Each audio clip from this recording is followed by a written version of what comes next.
Hello student. Last lecture we completed the chapter number first, two-dimensional geometry transformation. Now in this lecture we are going to next topic, three-dimensional transformations. And three-dimensional transformation, there are three-dimensional system. In three-dimensional geometry, when we need the additional third axis to specify the coordinate for any point. Two dimensional ट्रान्सफॉर्मेशनमध्ये काय होतं, फक्त दोन axis होते, X axis आणि Y axis. In three dimensional geometry we have additional one more axis called as Z axis. And among three-dimensional representation is x, y, z, and there are total three plane, namely xy plane, yz plane, and zx plane. When z is equal to 0 असेल, then it is called xy plane. When x is equal to 0 असेल, then yz plane, and when y is equal to 0, then it is zx plane. So we consider x axis as a width. x axis ला आपण काय म्हणायचे, रुंदी म्हणायचे.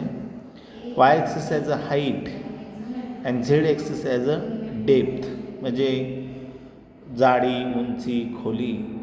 हे कशाशी related असतात, तर ह्या तीन ॲक्सिसचे रिलेटेड असतात.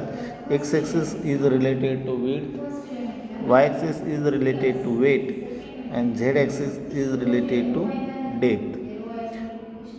There are three coordinate planes as we tell earlier. xy plane मध्ये z axis 0 असतो,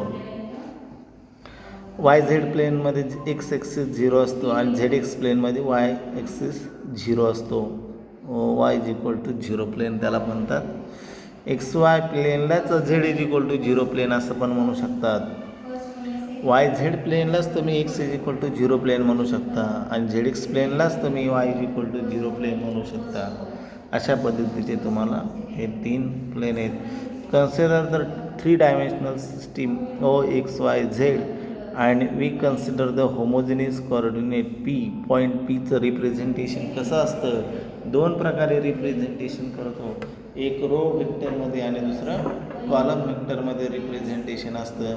तर P is equal to matrix आपण तुम्ही लिहू शकता एक्स वाय झेड रोमध्ये, किंवा एक्स वाय झेड कॉलममध्ये तुम्ही त्या व्हेक्टर लिहू शकता.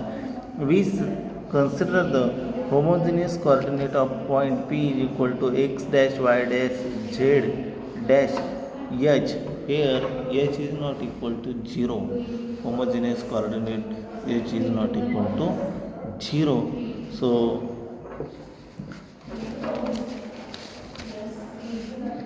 is equal to x dash upon h, y dash upon h, z dash upon h, and comma 1. Remark, the homogeneous coordinate of a point are not unique. एखाद्या पॉईंटचे homogeneous coordinate हे एक नसतात, ते अनेक असतात. युनिक नसतात म्हणजे एक नसतात, तर ते किती असतात, अनेक असू शकतात.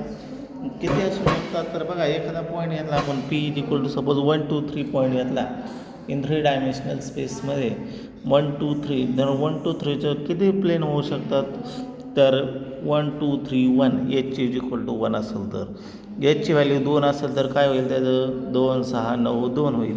एचची व्हॅल्यू 100 असेल तर काय होईल, 100 200 300 100 होईल. म्हणजे तुम्ही एचची व्हॅल्यू बदलता, होमोजिनियस कोऑर्डिनेट बदलतील. म्हणजे होमोजिनियस कोऑर्डिनेट हे युनिक नसतात, एक नसतं, ते असंख्य असू शकतात. आणि जेव्हा एच इज इक्वल टू 1 असतात, system is original three dimensional system O X Y Z. म्हणजे जेव्हा एच इज इक्वल टू 1 असतात त्यावेळेस ती सिस्टीम ओरिजिनल असते. म्हणजेच त्याला आपण दुसऱ्या भाषेमध्ये हायपर प्लेन म्हणतो. बघा, जेव्हा सिस्टीम ओरिजिनल असते त्यावेळेस त्या प्लेनला हायपर प्लेन, जे टू डायमेन्शनलमध्ये सांगितलं होतं तसंच त्याला इथं एचची व्हॅल्यू 1 असेल तर ती सिस्टीम ऑफ इक्वेशन ओरिजिनल असते. Representation of object in three dimensional system. 3 dimensional सिस्टीममध्ये एखादा ऑब्जेक्ट कसा रिप्रेझेंट करायचा. Consider the cube of length 1 at origin. Cube म्हणजे बघा तुम्ही ते आपले असताना ते आपण ते खेळतो बघा, सगळे कलर एका साईडला सगळे क्यूब, तो क्यूब तसाच क्यूब आहे. हा क्यूब आहे बघा, हा x axis Y axis Z axis, आणि त्याच्यावरती आपण सपोज क्यूब मांडला आणि ह्या क्यूबचे किती आहे, प्रत्येक साईड एक लेनची 1 सेंटीमीटरची असं गृहीत धरा. मग हा पॉईंट कसा रिप्रेझेंट करता येईल. हा एक्स, ह्याला एक्स नाव दिलं टोटल, तर X is equal to OABCDEFG असं रिप्रेझेंट करता येईल. आणि मग ह्या ओचे कॉर्डिनेट काय, बघा ओचे कॉर्डिनेट, ओ हा कुठे ओरिजिनला आहे म्हणून ओचे सगळे कॉर्डिनेट 0 0 0. पुढं ए पॉईंट आहे. ए पॉईंट कोणत्या ॲक्सिसवरती आहे, एक्स ॲक्सिसवरती आहे, म्हणजे वाय आणि झेड काय असतील 0, म्हणजे 1 0 0. हा 1 का आला आहे माहिती आहे का, कारण हा लेंथ 1 सेंटीमीटर आहे, म्हणजे इथे एक पॉईंट असेल.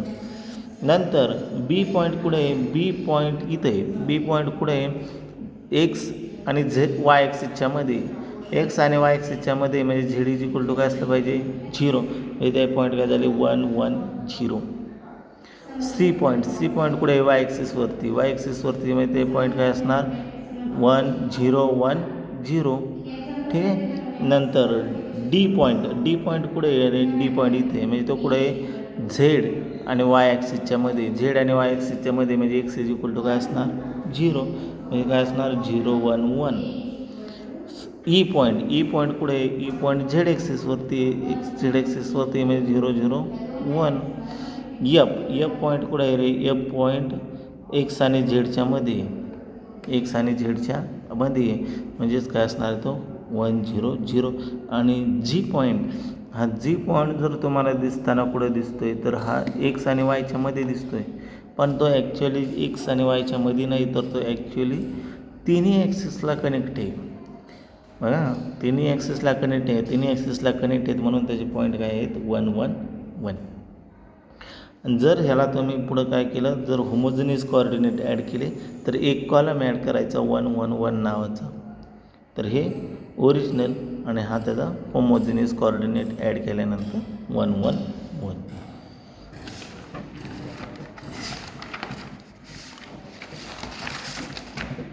The general 4x4 transformation matrix T is equal to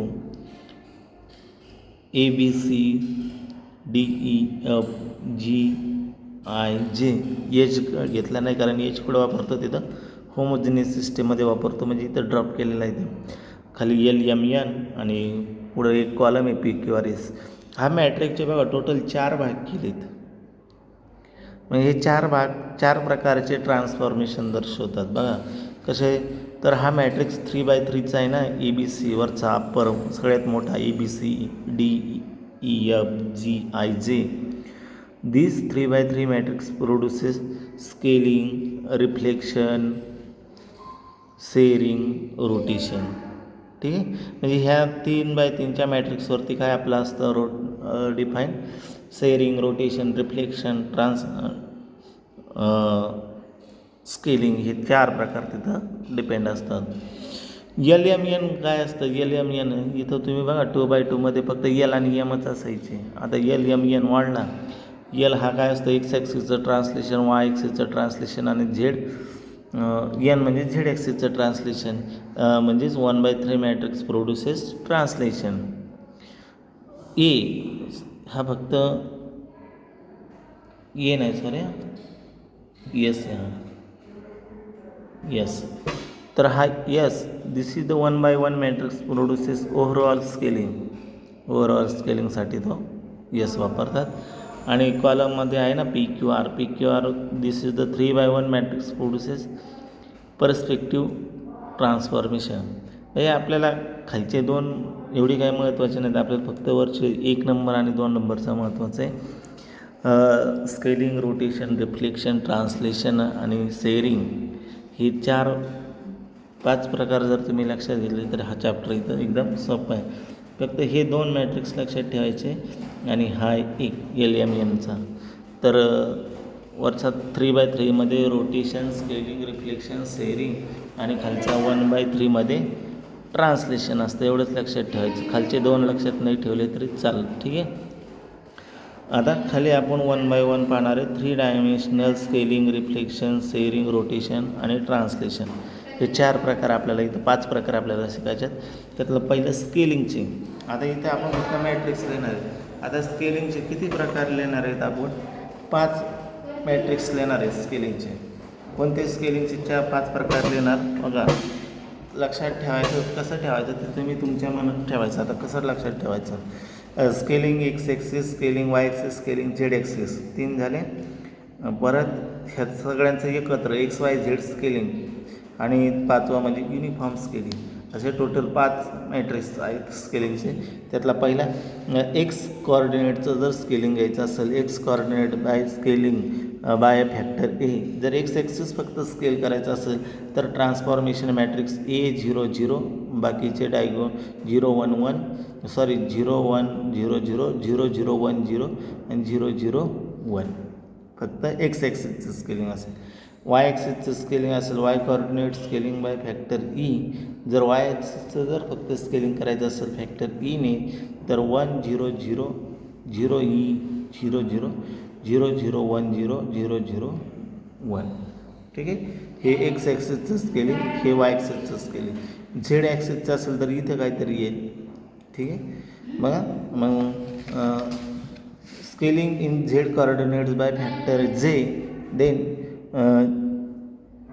100 0100 00J0 आणि 001 अशा पद्धतीचे तुमचे स्केलिंगचे. म्हणजे लक्षात घ्या इथं एक्स ॲक्सिसचं स्केलिंग असतं, इथं वाय ॲक्सिसचं, इथं झेड ॲक्सिसचं. आणि तिघांचे एकत्र केले तरी काय होणार? खाली बघा 4 नंबरचं मग scaling in XYZ coordinates by factor EAEJ respectively. then काय होईल? A00 0E 0000J0 आणि 001 अशा पद्धतीचं हे स्केलिंग होईल XYZचं.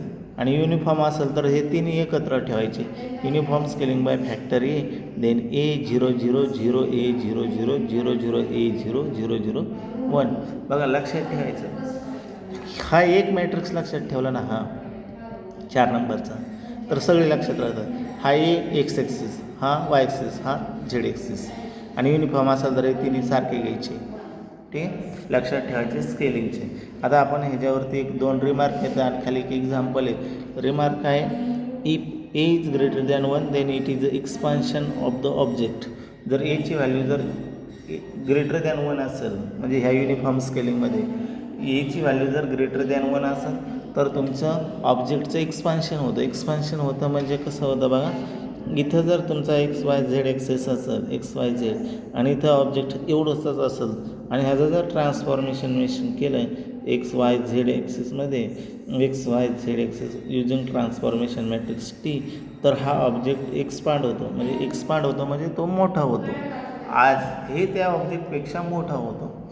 आणि एची व्हॅल्यू 0 आणि 1च्या मध्ये असेल तर then it is a contraction. Contraction म्हणजे छोटा होणे, आहे त्यापेक्षा छोटा होणे. Then the contraction of the object. ठीक आहे. खाली एक्झाम्पल आहे.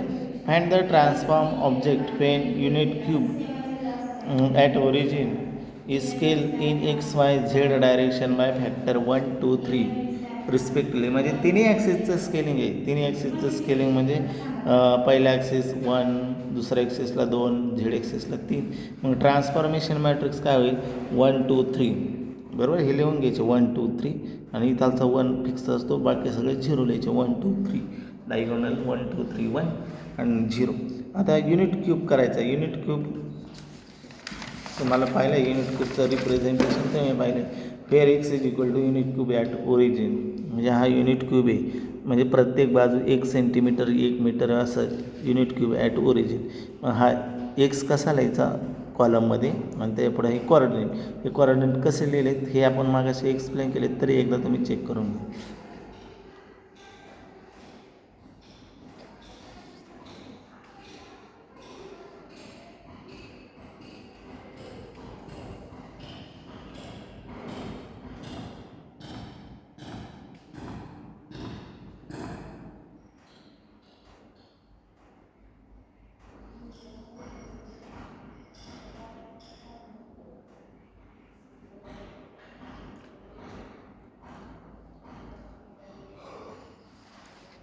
ठीक आहे. खाली काय केलं, होमोजेनियस कोऑर्डिनेट ॲड केलं, 1 1 1 1 एक कॉलम ॲड केला आहे. आणि मग formula X star is equal to X into transformation matrix T.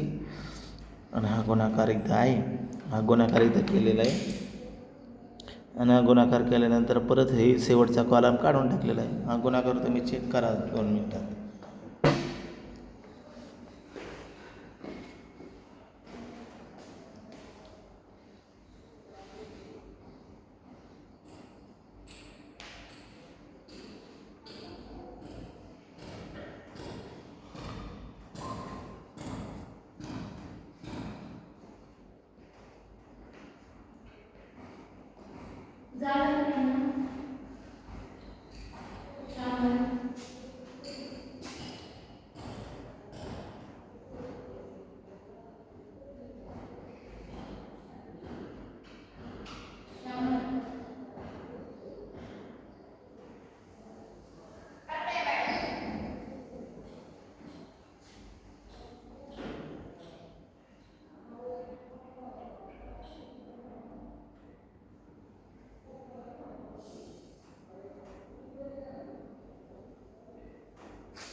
ठीक आहे. तर आपण हे स्केलिंगचे 5 मॅट्रिक्स. आता पुढं आहेत रिफ्लेक्शन. रिफ्लेक्शनचे 3 प्रकार आहेत. Reflection through X Y plane, reflection through Y Z plane आणि reflection through Z X plane. आता इथं कशा प्रकारे लक्षायचं, एक्स वाय प्लेन असेल म्हणजे Z is equal to 0 plane असेल. मग जर Z is equal to 0 plane असेल म्हणजे झेड किती नंबरला येतो, 1 2 3 तीन नंबरचा ॲक्सेस आहे. मग 3 नंबरला -1, बाकी सगळे +1 डायगोनलचे. आता रिफ्लेक्शन थ्रो वाय झेड म्हणजे X is equal to 0, X किती नंबरला येतो, 1 नंबरला -1, बाकी सगळे 1. Reflection through Z X plane, Z Z X म्हणजे वाय किती नंबरला आहे, 2 नंबरला, 2 नंबरला -1, बाकी सगळे +1. आणि राहिलेले नॉन डायगोनलचे सगळे 0. एकदम सोपं आहे रिफ्लेक्शनचं. तर मॅट्रिक्स लक्षात ठेवायचे, एकदम सोपे येतं. ठीक आहे. परत एकदा तुम्ही हिंट बघा. मी काय सांगितलं, जर झेड इज इक्वल टू 0 असेल तर 3 नंबरला -1 लिहायचा, बाकी सगळे 0. जर एक्स इज इक्वल टू 0 असेल तर 1 नंबरला -1 लिहायचा, बाकी सगळे 1, नॉन डायगोनल 0. आणि जर वाय इज इक्वल टू 0 असेल म्हणजे झेड एक्स प्लेन असेल तर 2 नंबरला -1 लिहायचा, बाकी सगळे 1 लिहायचे, नॉन डायगोनल 0 लिहायचे. आता खाली एक्झाम्पल आहे, reflection of object X is equal to matrix दिलेला आहे आणि थ्रो एक्स वाय प्लेन म्हणजे झेड इज इक्वल टू 0. हे झेड इज इक्वल टू 0चं रिफ्लेक्शन लिहायचं. म्हणून मी डायरेक्ट लिहिले Z X star is equal to X into transformation matrix T. आता हे एक्समध्ये काय केलेलं आहे आपण, तर होमोजेनियस कोऑर्डिनेट ॲड केलेले आहे. होमोजेनियस कोऑर्डिनेट शेवटी 1 1 ॲड केलेले आहे. 0 0 1 2 0 0 हा मॅट्रिक्स दिला आहे, त्यात होमोजेनियस कोऑर्डिनेट. आणि झेड इज इक्वल टू 0 आहे, एक्स वाय प्लेन म्हणजे Z is equal to 0. Z is equal to 0 म्हणजे 3 नंबरला -1 लिहायचं, बाकी डायगोनलचे 1 लिहायचे, गुणाकार करायचा. गुणाकार केल्यानंतर असा गुणाकार येईल तो. आणि परत मग जो शेवटचा कॉलम आहे तो ड्रॉप करून टाकायचा. घेतला, गुणाकार करूच तर ठेवला आणि ठेवल्यानंतर परत काढून टाकला. अशा पद्धतीचा हा तुमचं रिफ्लेक्शनचा मॅट्रिक्स होईल. ठीक आहे. चेक करायचं.